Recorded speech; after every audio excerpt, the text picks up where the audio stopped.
starring Chuck Connors.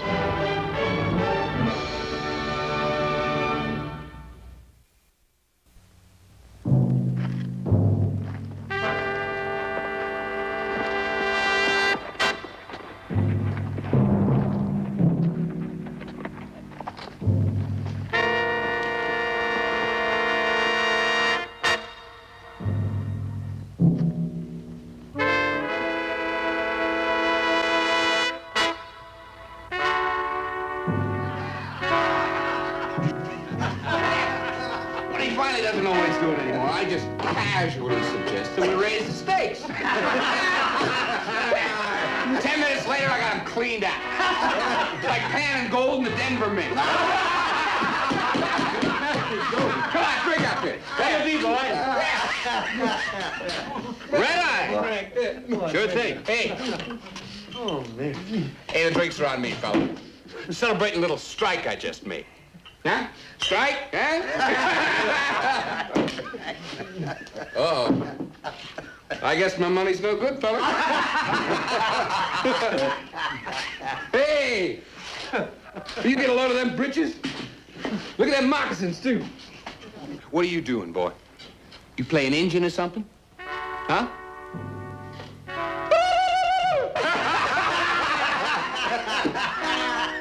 Hey! That's a mighty fancy toad sticker you got there. Aren't you afraid you cut yourself with such a big knife? Huh? Yes, sir. That's mighty fancy. Let me have a look at it.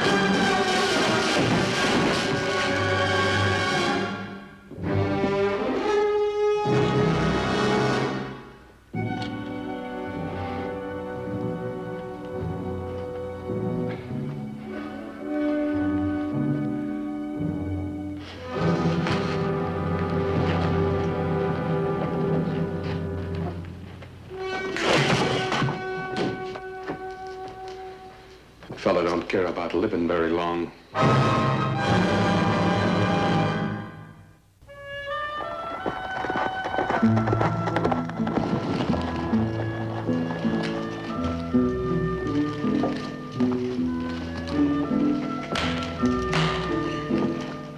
I'm going over to see Nils, son. You run along and get your nails, huh? Well, I've only got a nickel. Well, you can put the nails in my account. Oh, and what about the nickel? Oh, you're not going to buy any more peanut brittle, Mark. Not while you've still got a half a bag left. Hey!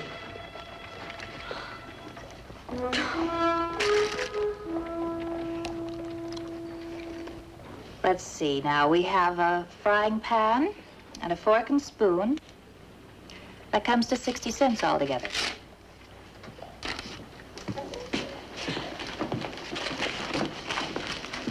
Morning, Myrtle. Well, hello, Mark. I'll be with you in just a minute. Just as soon as I finish with this customer.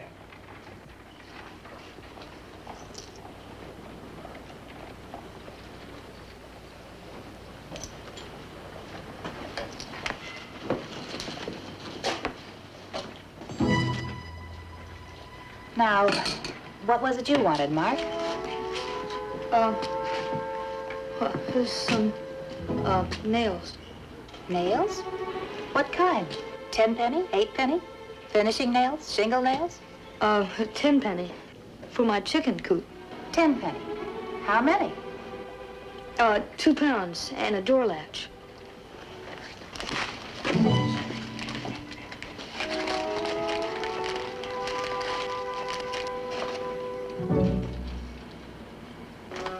Here you are, Mark. 2 pounds of 10 penny nails and an all-weather latch. That'll be 40 cents. Oh, Pa said I could sign.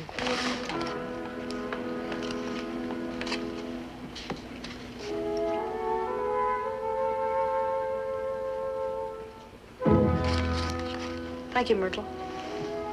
Be sure and say hello to your pa, Mark. All right.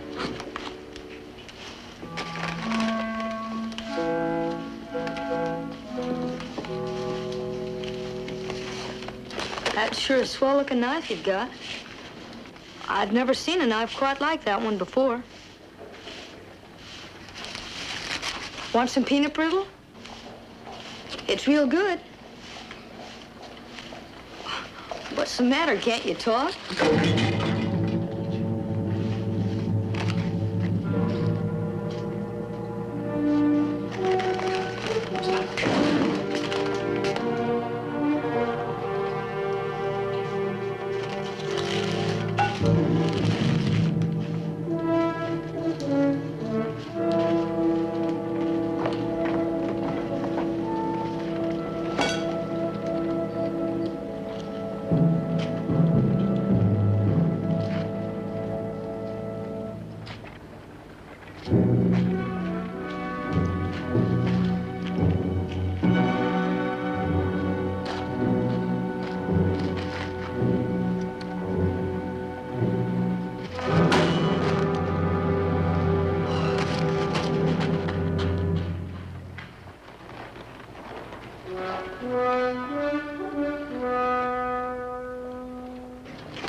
Gee, I wish I could do that.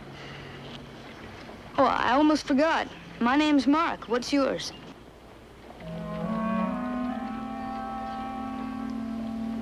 You got a sore throat?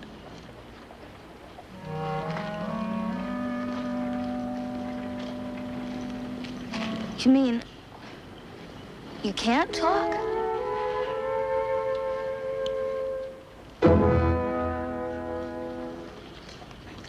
I'm sorry.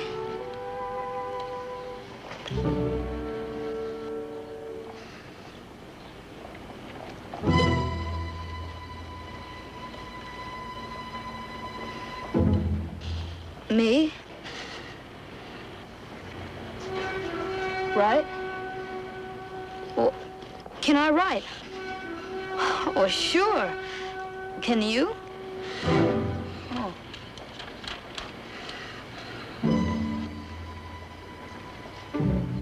Can I write?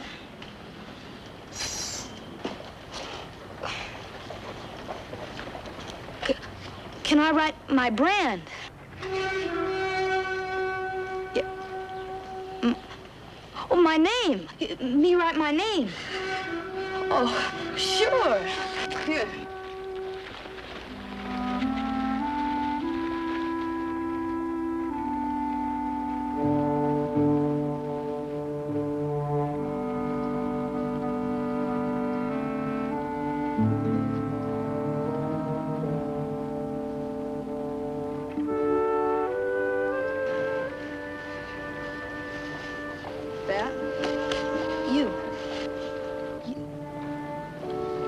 Your name's Mark, too?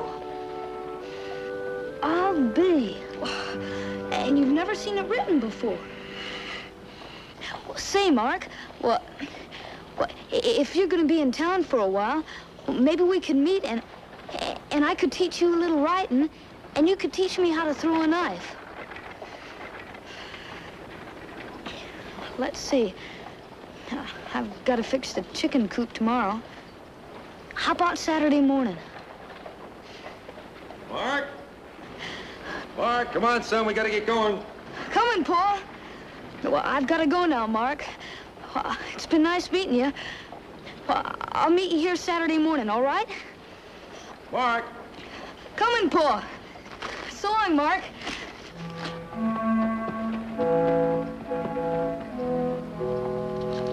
Who are you talking to, son? That was Mark. Mark? That's his name, only he can't talk. He showed me a scar on his throat. Must have had an operation on his voice or something. Oh, what's his last name? I don't know. Haven't seen him around here before. Neither have I. I met him at the store. I'm going to meet him Saturday morning, teach him how to write. That's a very fine thing to do, son. He's real nice. Mm-hmm. What about the harness? Well, it wasn't finished. Be ready Monday. Oh.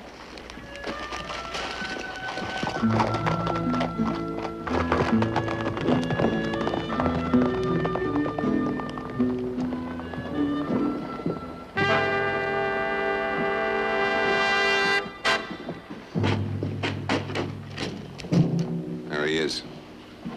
How's as good a time as any to even things up?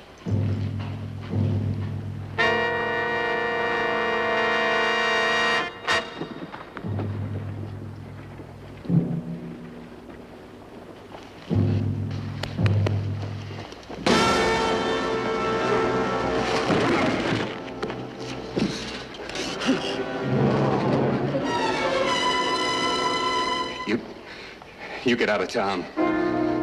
Far and fast. If you don't, I'll find you and cut you down to nothing.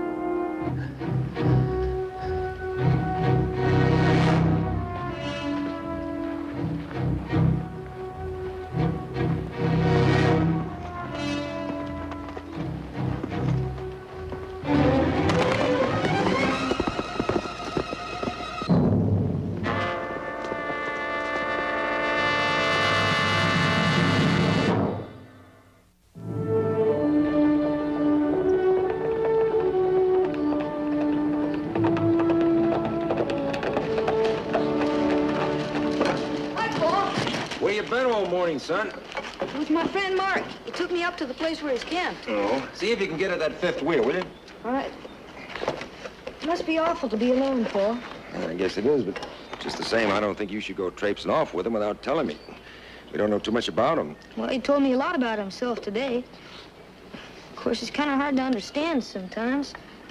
But today he told me how he lost his voice. The Indians killed his parents when he was a little boy. And took him away with them. Well, he said he was awful scared, and that he was so scared he couldn't learn to talk their language. Well, they thought that he was only being stubborn or something. So they cut out his voice so he wouldn't be able to talk at all. Then he told me something else. He said that since the knife cut out his voice, well, he'd have to let it talk for him. You can let it down now. Mark, why don't you go out and invite your friend here for supper? I'd like to meet him. I knew you would. Well, I think he'd like to meet you, too. I told him a lot about you. You did, huh? Well, look, when you get your other chores finished, why don't you ride back to his camp and bring him here? By the time you get back, I'll have supper ready. All right. I'll be back by sundown.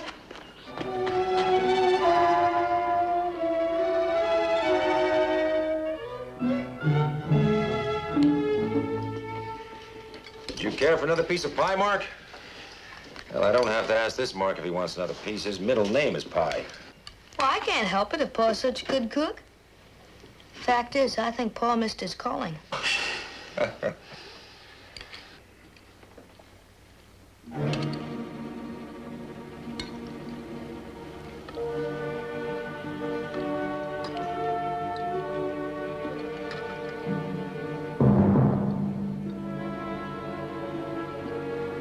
You've been having yourselves quite a time out at your camp on Miller's Creek. Reminds me of my younger days back in the Nations. My friends and I used to go camping every chance we got up in the Ozarks. That's when I got my education in camping know-how from the masters, the Cherokees. I know Mark's told me of your treatment by the Indians. That's a shame, son. It's a shame. Nobody can blame you for feeling the way you do. Right now, you're full of bitterness and hatred, but you can't let that knife speak for you the rest of your life. Now, even though you got hurt real bad, there's still a lot of things you can do to help yourself. One of the best is to get an education. Now, I know a special school in Denver would be just right for you. It's pretty expensive, might cost as much as $500 tuition, but you could earn your way by getting a job. As a matter of fact, I'd be mighty glad to help you get started. What do you say?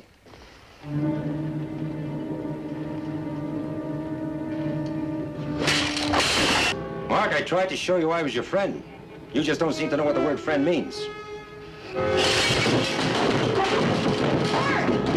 Mark, come back! Now, let him go, son. You shouldn't have talked to him like that. Well, what should I have said? Thanks for breaking a bow that meant a great deal to me? I don't mean that. You just shouldn't have lost your temper. I lost my temper? Oh, not exactly. But you sure bawled him out. Well, maybe I did. But only because I was thinking of him. You see, son, a lot of times people can't help doing things they know are wrong. But when they find out they can't get away with it, well, way down inside, they feel better. I think I know what you mean.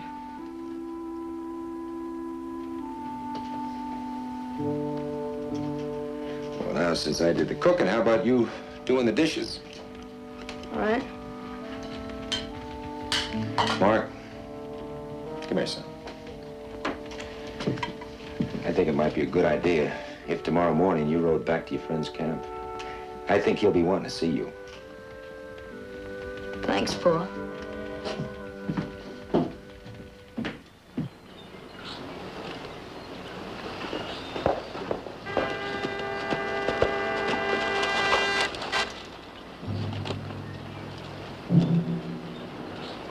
I wanted you to leave. Now I'm glad you did. Because I've got a lot of evening up to do. Now you take that toad sticker and throw it down on the ground. And you do it real easy like. I'm going to enjoy what's coming. What's the matter with you? Look, I'm getting tired of talking and getting no answers. Now throw down that knife. For the last time, throw it down. I'm talking to you, answer me!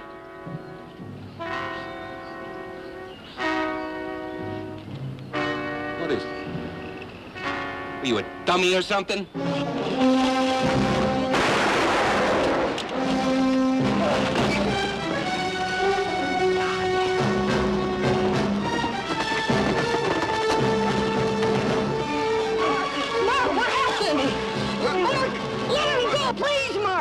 You're gonna kill him! Please let go! What happened?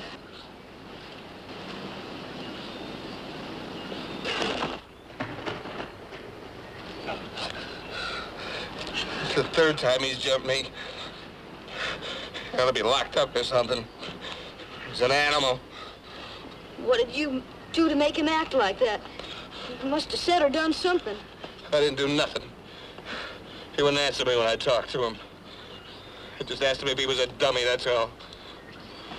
Mr. McGowan, he can't talk. That's why he got mad. Shouldn't have called him that. Mark! Mark!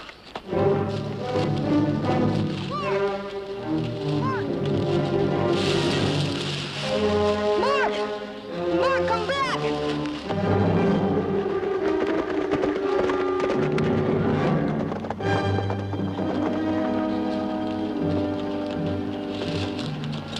Say you almost choked the life out of McGowan? Yep, right over there. I thought he'd turn purple and bust. A boy like that. After all he's gone through, he's got a lot of hate built up inside. He could explode like a keg of powder if he's pushed too far. Yeah, but he shouldn't have talked to him like that. No, he shouldn't have, son. But knowing McGowan, I'm inclined to think he did more than talk to him. Well, it doesn't look like your friend's coming back for a while. He might have gone into town. Let's go. I've got to see John Hamilton anyway.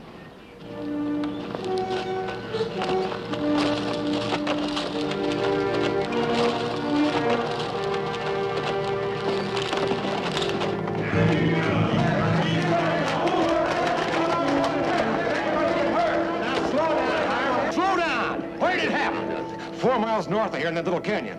I slowed down to take them curves, and all of a sudden there was this fella on top of my coach. Well, that was the slickest operation I ever saw. He just appeared out of nowhere and landed on the coach, and carrying a big knife. He made Harv stop the coach, then made us throw our guns down, and then he motioned to Harv to open the box. Yeah, and then he took the money. But what beats me is why he just took $500. $500? But he can't be too far away yet. We opened him up all the way into town. What do you look like? I never got a good look at him. He stayed behind us all the time. But he had the wickedest looking knife I've ever seen. Oh, and another thing, he never said nothing. Not a word. Just let that knife do all the talking for him. Looked like he was wearing buckskin breeches and Injun shoes. That sounds like the hothead who pulled into town yesterday. First he held a knife on me in the saloon, and he jumped me out here in the street. I knew he was real trouble all along. Which way do you ride, Harv? Up in the hills toward Miller's Creek. I know where he's camped. I'll take a couple of men and we'll bring you back. No, you won't, McGowan. You'll stay right where you are. What say you got in this, McCain? With the marshal out of town, this is a matter for the city council. And speaking for them, McGowan, we don't want you handling our law. You're right, Lucas. We'll form our own posse and go after him. Look, Mike, I know that boy. He doesn't strike me as an outlaw. We go gunning for him, we'll push him into being one. I've got a hunch why he hit the stage. And I think if I talk to him, I can bring him and your $500 back. If I'm alone.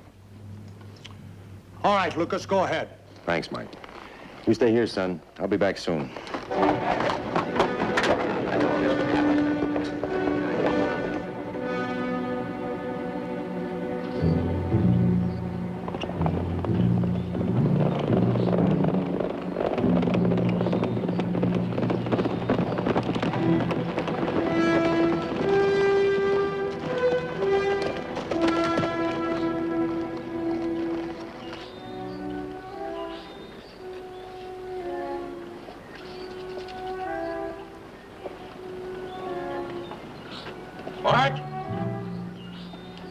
Mark, it's Lucas McCain.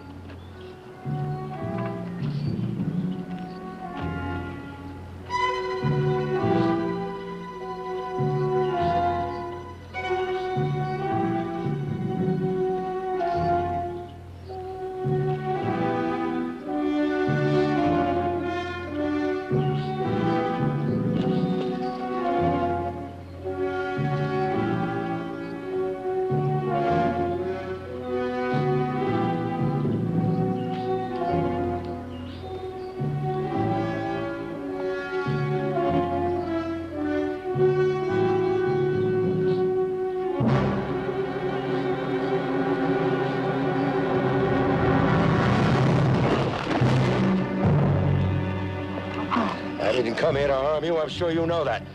And I don't expect you to harm me. I came here to talk to you as a friend. Now, I think I know why you hit that stage today. But you can't strike back at the whole world because of what happened between you and McCain. Or what happened between you and those Indians. Don't let the worst kind of people warp your judgment. Now, you've had long talks with my son. I'm proud to call him my son. You know what a fine boy he is. Don't destroy his faith in you. He thinks you're a fine, decent person he'd like to call a friend. I want him to keep thinking that way.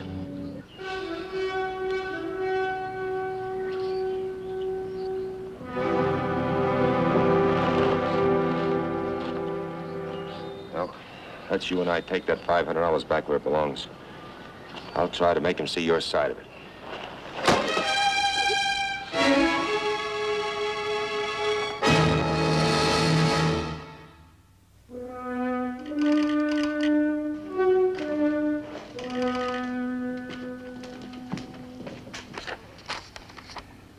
Good news, Lucas.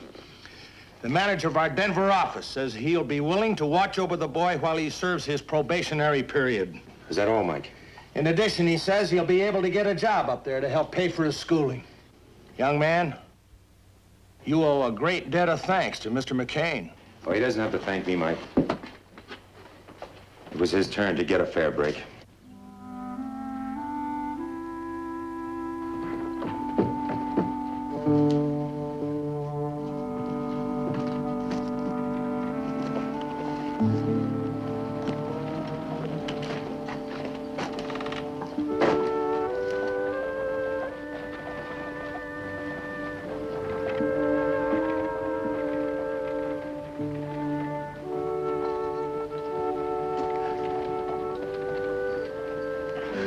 Thanks.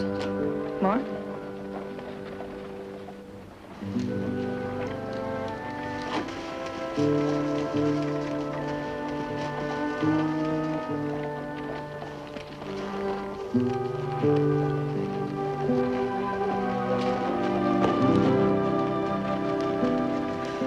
I'm sure glad everything worked out all right for him. Only you think he can keep out of trouble? Well, now that a certain long-legged young dogie has taught him the meaning of friendship, he ought to get along just fine, son.